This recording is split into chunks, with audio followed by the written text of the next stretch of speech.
Next up, we move on to the Gospels, Matthew, Mark, Luke, and John. This is where we find God wrapped in flesh, Jesus Christ, making history. This is the good news. This is the gospel. This is the disciples' rendition of what they saw, what they took in, what they received from Christ while he was training them personally on earth. So those are really good books to read. Next up, we have history, and that's the book of Acts.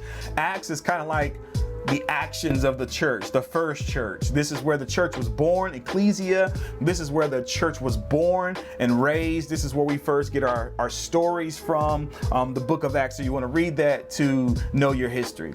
Okay, so the next books of the Bible are called the letters. This is where the disciples or the apostles wrote letters to the church to edify them as the body of Christ. Everybody was learning, everybody was growing, so it was important that they had something to look to as an example to say this is how it should be done.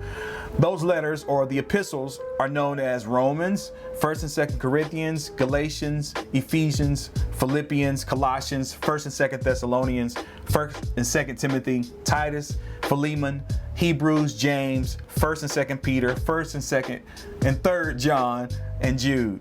And last but not least, Revelations, which is known as the prophecy book.